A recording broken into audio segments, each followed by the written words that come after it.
இனிமே யாராவது உன் மேல கைய வச்சா என்கிட்ட சொல்லு, சரியா? ஊம மாதிரி வாய மூடிட்டு இருக்காத. ஏமா என்னம்மா பிள்ளை பள்ளிக்கூடத்துக்கு விடாம கூட்டி வந்துட்டு இருக்க? அப்புறம் என்னன்னு, புள்ள ஏதோ வீட்டு படம் செய்யலன்னு அந்த டீச்சர்மா புள்ளைய போட்டு அடிச்சிருக்கு. நான் போய் டீச்சரை நல்லா சத்தம் போட்டுட்டு புள்ளைய கூட்டிட்டு வந்துட்டேன். என்னது, டீச்சர் சத்தம் போட்டு வந்துட்டியா? ஆமாண்ணே. நல்லா இருக்குமா? நல்லா இருக்கு. ஏமா சும்மா இருக்கு பிள்ளை அடிச்சாங்க? ஏதாவது வீட்டு படம் பண்ணாம இருந்திருப்பான், அதுக்கு போயிட்டு பிள்ளைய கூட்டி வந்திருக்கா?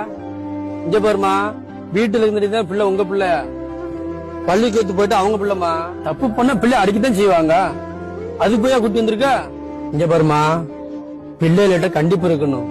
ஒரு விஷயம் தெரிஞ்சுக்க, என்னைக்கு டீச்சர்ஸ் பிள்ளைகளை அடிக்கலான்னு குச்சி கீழே போட்டாங்களோ அன்னைக்கே உலகத்துல கெட்ட பழக்கம் எல்லாத்தையும் பிள்ளை கையில எடுக்க ஆரம்பிச்சிட்டாங்க. பீடி, சிகரெட்டு, கஞ்சா, மது, ஏன் பாலியல் பழக்கத்தை முதற்கொண்டு எல்லா கெட்ட பழக்கங்களும் பிள்ளைகளை கையில எடுக்க ஆரம்பிச்சிட்டாங்க. நீங்களும் பிள்ளைகளை கண்டிக்க மாட்டீங்க.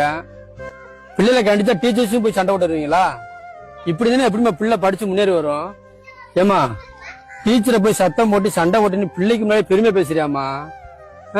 நாளைக்கு ஏதாவது தவறு பண்ண பெத்த தாய் போய் சப்போர்ட் பண்ணாண்டி அவன் பெரிய பெரிய தவறா செய்ய துணிஞ்சிருவாமா. அதுக்கு முழுக்க காரணம் பெத்தங்கதாமா. முதல்ல அதை புரிஞ்சுக்குங்க. போமா, முதல்ல டீச்சர் போய் மன்னிப்பு கேட்டு பிள்ளைய பள்ளிக்கூடத்தை விட்டு வர பாருமா. அப்பதான் பிள்ளை நல்லபடியா படிச்சு ஒழுக்கமா நாளைக்கு முன்னேறி வருவேன் வாழ்க்கை.